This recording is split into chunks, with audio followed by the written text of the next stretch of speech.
Good evening. Welcome, friend.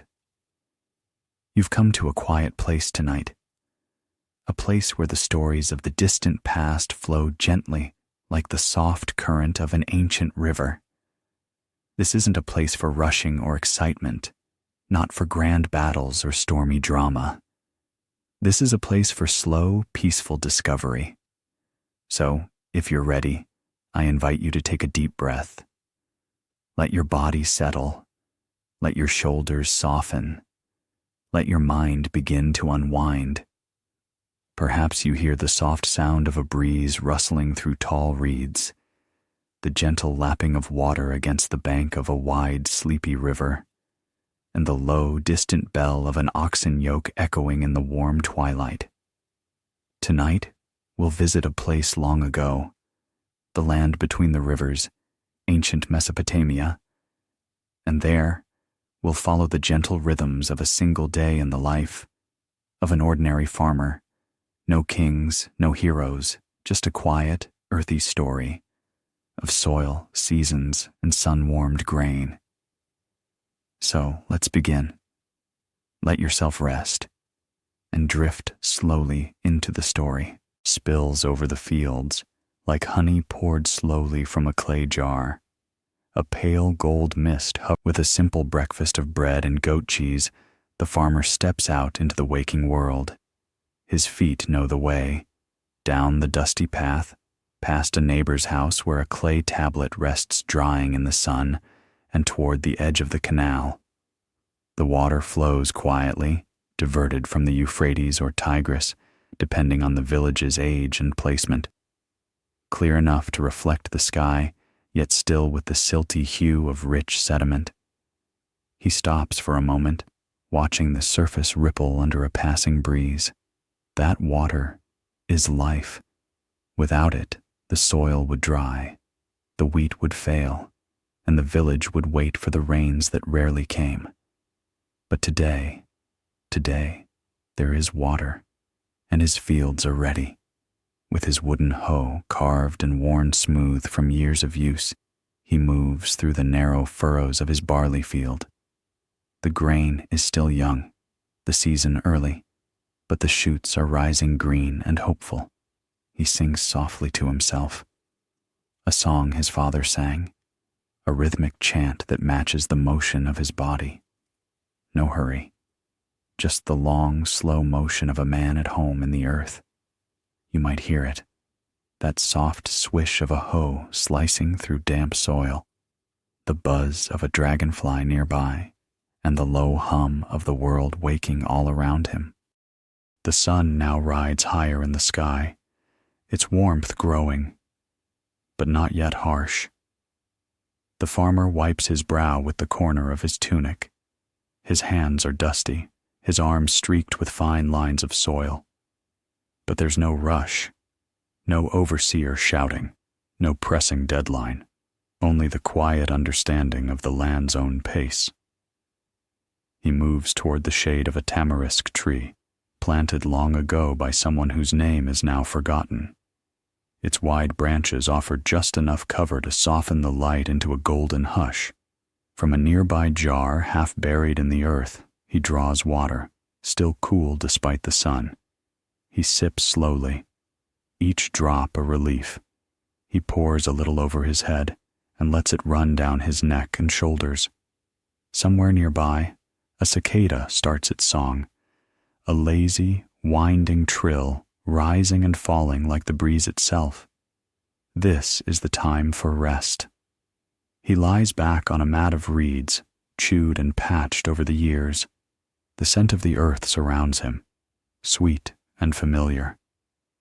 And in the near distance, he can just hear the bleating of goats returning toward the village pens. He closes his eyes for a while, not quite sleeping, just floating in that midday stillness where even time seems to move more slowly. When the sun begins to tilt westward and shadows grow longer, our farmer rises. He brushes the dust from his clothing and makes his way back toward the village. As he walks, he passes a small shrine nestled beside the canal, dedicated to Enlil, or perhaps Ningirsu. No one remembers exactly.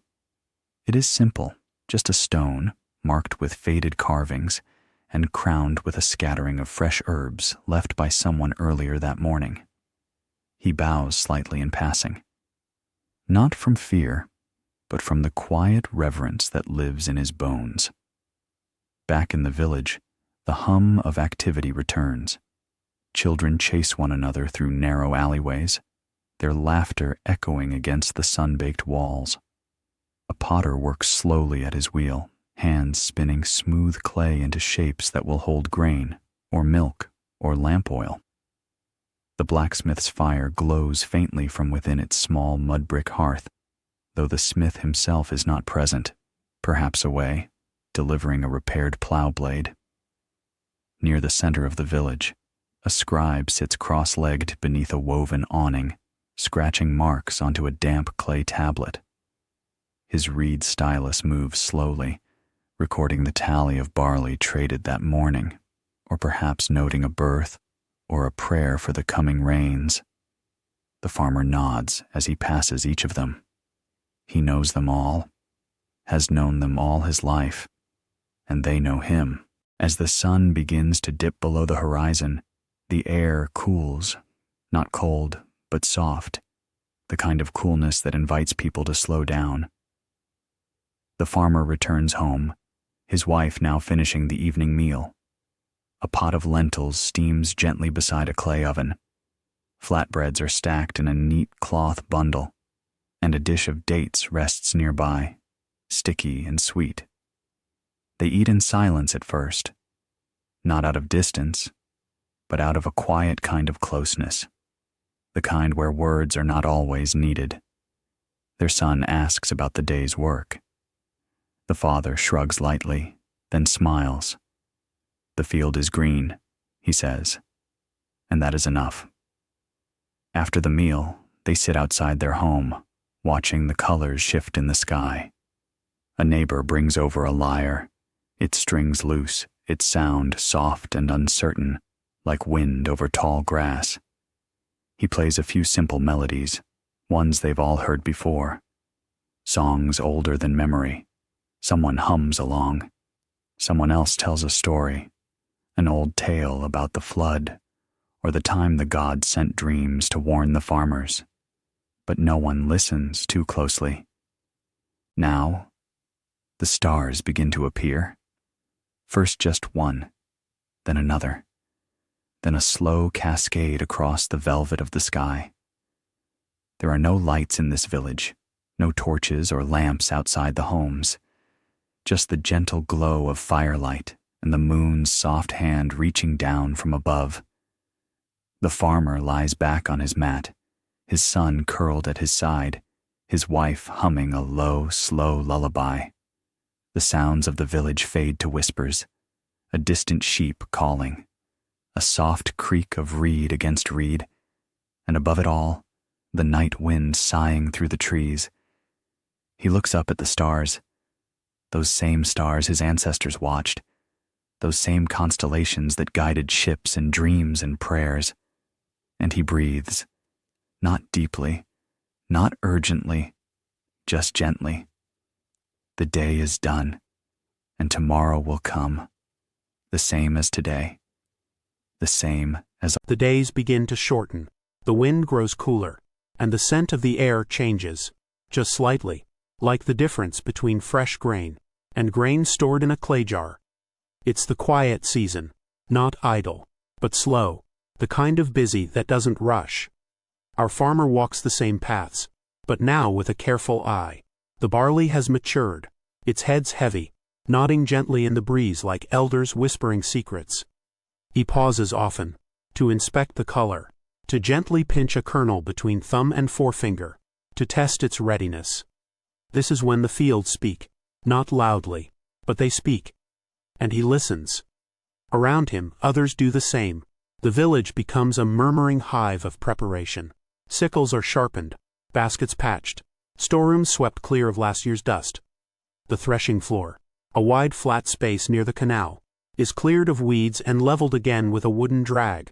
Children chase goats away from it, laughing as they do, though no one raises their voice. The farmer's wife boils a pot of thick porridge, with honey and dried fig, a treat to give strength during long days.